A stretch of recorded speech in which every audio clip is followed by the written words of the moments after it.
who's here. So if you're with government, would you mind raising your hand, please? Thank you, madam. Oh, okay, marvellous. A couple of government representatives.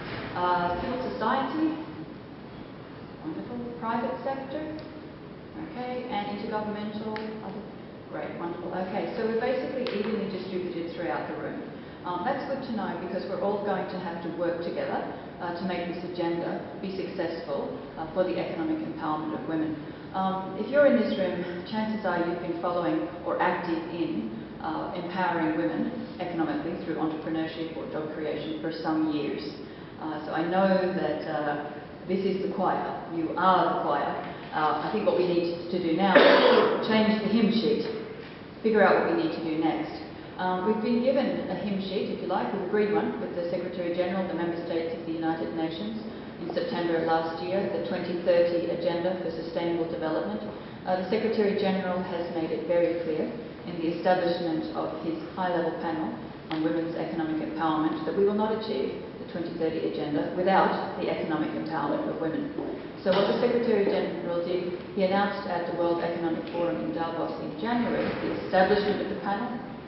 It's co-chaired by the President of Costa Rica and the CEO of IKEA Switzerland, and the panel met for the first time this week.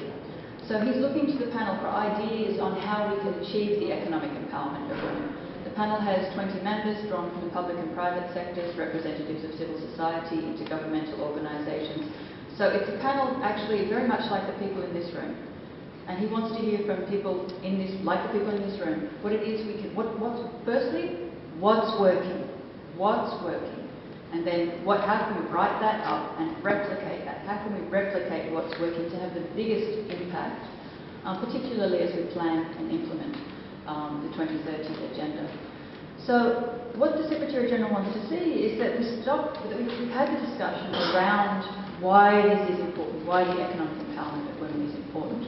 We've actually moved to that stage now, particularly in the work that UN Women has been doing, Global Compact has been doing, International Trade Centre and others, on capturing examples of what works.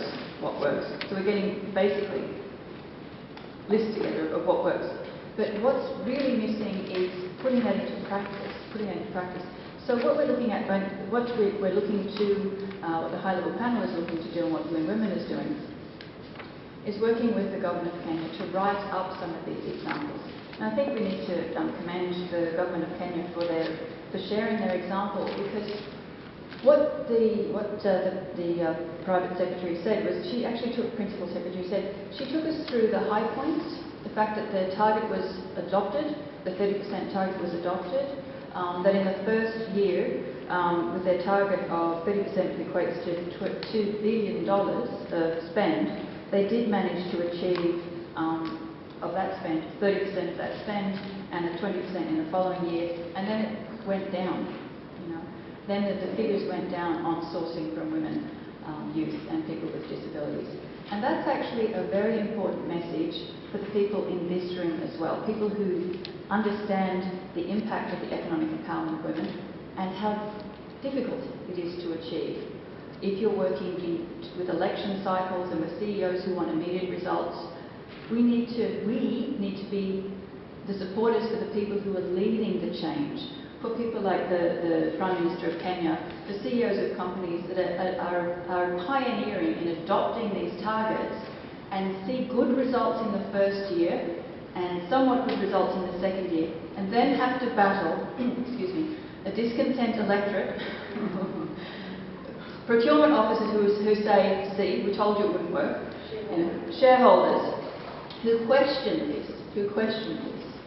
We're the people who need to point out that change takes time, it costs money, and that we need to learn along the way as well, and we need time to absorb the learnings and adjust and keep going. We need to keep going. So I think because oftentimes when you come to, not necessarily this panel is very much about substance, but sometimes when you go to other sessions or in other fora, you hear about this. But this is just this. The high-level messaging is, set a target. Actual implementation requires institutional support. As the Principal Secretary said, she said, okay, we set the target, but then we had to train our procurement officers. They have, I think it was 250,000 procurement officers. UN Women has trained 5,000 of those procurement officers, but this takes time. Then on the other side too, she said we need to train the women entrepreneurs.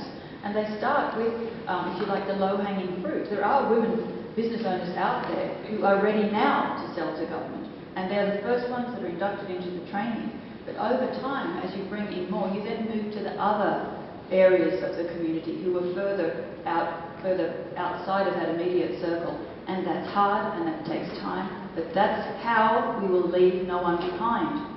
We can start with the low-hanging fruit, we always do, but when you start to see those results potentially go down in the second and third year, this is when we have to redouble our efforts. We have to use Leave No One Behind as the slogan to keep going and push further into the periphery, do more training, more targeted training with women who do want to be part of this process, but maybe understand it a little less clearly than some of the larger companies, women business owners out there. It's not going to be easy second, third year out, but then you'll see that uptick again once we actually manage to propagate that message. So I think my message to you is that UN Women as part of the United Nations, we're here for the governments in this room, for the private sector in this room as well that is working to sign on to and implement the Women's Empowerment Principles. We work very closely with the Global Compact on that. What we're doing in both, our work with the governments and our work with the private sector, is we're capturing good results. And this is the year we're going to the front runners, governments like Kenya, companies like the ones that won the Women's Empowerment Principle Awards this year, and saying to them, you know what, you're pioneers and you've done so well against the odds, as you always do when you're the first to do something. Do you think you might be able to train others now? Yeah? Because what people are seeing, they're seeing the high-level messaging about 30% means $2 billion and the government of Kenya is doing really well. But in that, there's a lot of lessons that you've learned. And imagine how much more impact we could have faster if we each one teach one. Each one teach one. Government of Kenya, if there is a government there, maybe it could be Myanmar. We have Myanmar in the room, I know.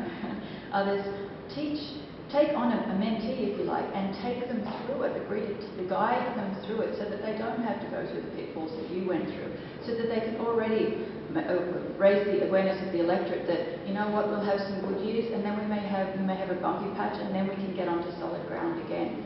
I think we need to remember the long-term benefits of this as well, which is as a woman business owner, once you've sold, for example, pens to the government of Kenya, you've actually won that contract and you've delivered on that. If a company comes and sets up in Kenya, whether it's IBM or, I don't know, the United Nations sets up a new office in Kenya, if you have the contract to supply pens to the government of Kenya, boy oh boy, you're going to be on the top of their list of potential suppliers.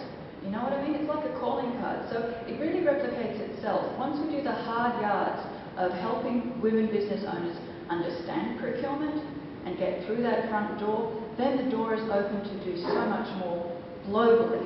And we have to take that into account as well. As you know, given the different geographic conditions and so on, international trade is only going to grow. It's only going to grow. And it's the only way to go if you really want to make serious money in the world today. You know, you sell pens into the local market, everyone's got one, then what?